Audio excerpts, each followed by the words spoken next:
ہر مقصد میں کامیابی حاصل کرنے کا خاص وظیفہ، ہر کام میں کامیابی صرف 24 گھنٹے کے اندر ایک رات کے وظیفے سے آپ کی ہر حاجت پوری ہوگی، ہر خواہش پوری ہوگی۔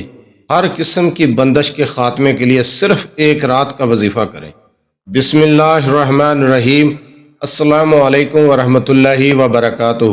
لاتعداد درود و سلام نبی کریم صلی اللہ علیہ وسلم پر اور آپ صلی اللہ علیہ وسلم کی آل پر۔ خواتین و حضرات، ہمارا آج کا عمل، ہمارا آج کا وظیفہ صرف ایک رات کا وظیفہ ہے۔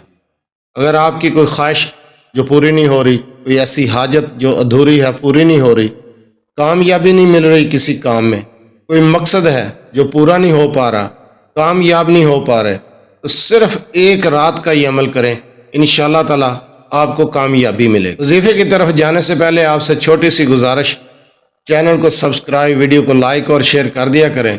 یہ آپ کی طرف سے آپ کا خلوص، آپ کی محبت اور ہمارے لیے حوصلہ افزائی ہوتی ہے۔ تو چلتے ہیں ہم اپنی ویڈیو کی طرف۔ اگر آپ کی کوئی ایسی حاجت ہے جو پوری نہیں ہو رہی، کوئی ایسی خواہش جو پوری نہیں ہو رہی، اپنی حاجت اور خواہش کو پورا کرنے کے لیے بعد از نماز عشاء اس عمل کو کریں۔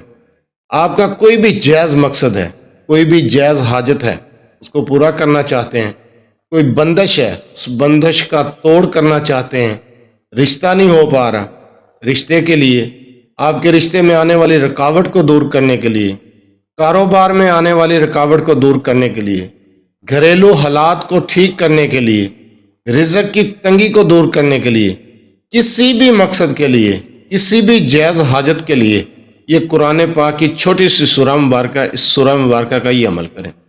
انشاءاللہ تعالی صرف ایک رات یہ عمل کر لیں، آپ کو کامیابی ملے گی، آپ کا مقصد پورا ہوگا، آپ کی حاجت پوری ہوگی، آپ کی ہر خواہش پوری ہوگی، صرف 24 گھنٹے کے اندر۔ یہ عمل کیا ہے، کرنا کیسے ہے، غور سے سماعت کریں، غور سے سنیں۔ آپ وظیفے کو غور سے سن لیا کریں، سمجھ لیا کریں، پھر وظیفہ کیا کریں۔ بار بار میسج کر کے نہ پوچھا کریں کہ جو کل آپ نے وظیفہ بتایا ہے اس کے بارے میں بتا دیں، اجازت ہے یا نہیں۔ بھائی اس کی اجازت عام ہے، قرآنی عمل ہے، آپ کریں، انشاءاللہ تعالی آپ کو کامیابی ملے گی۔ بعد از نماز عشاء جس جگہ پر آپ نے بیٹھ کر نماز پڑھی ہے، اگر مسجد میں پڑھی ہے تو مسجد میں یہ عمل کریں، لیکن دوران وظیفہ کسی سے گفتگو نہیں کرنی، کسی کے ساتھ ہم کلام نہیں ہونا، خلوص نیت کے ساتھ اپنے مقصد کو مد نظر رکھتے ہوئے اس وظیفے کو کریں۔ اگر آپ گھر میں ہیں اس وظیفے کو گھر میں کریں، نماز پڑھنے کے بعد اسی جگہ پر بیٹھ جائیں۔ عشاء کی نماز کے بعد آپ نے اول آخر 11 مرتبہ درود ابراہیمی پڑھنا ہے۔ جب آپ کو بتایا جائے کہ درود ابراہیمی پڑھنا ہے تو درود ابراہیمی ہی پڑھا کریں، چھوٹا درود نہیں۔ یہ نماز والا درود ہے جو ہم نماز میں پڑھتے ہیں، درود ابراہیمی۔ اس درود کو پڑھنا ہے شروع میں 11 مرتبہ اور وظیفے کے آخر میں 11 مرتبہ۔ 4100 مرتبہ آپ نے 4100 مرتبہ سورہ کوثر کو پڑھنا ہے، سکون کے ساتھ، تیزی کے ساتھ نہیں، جلدی جلدی نہیں، لفظ اور تلفظ کا خیال کرتے ہوئے اس وظیفے کو کرنا ہے، زیر زبر شد مد کا خیال کرتے ہوئے۔ جس طرح ہم قرآن پاک کی تلاوت کرتے ہیں ویسے ہی سورہ مبارکہ کو پڑھنا ہے، سپیڈ اور تیزی کے ساتھ نہیں پڑھنا، بالکل سکون کے ساتھ اس عمل کو کرنا ہے۔ 4100 مرتبہ، 4100 مرتبہ آپ نے سورہ کوثر کو پڑھنا ہے، ہر بار بسم اللہ کے ساتھ۔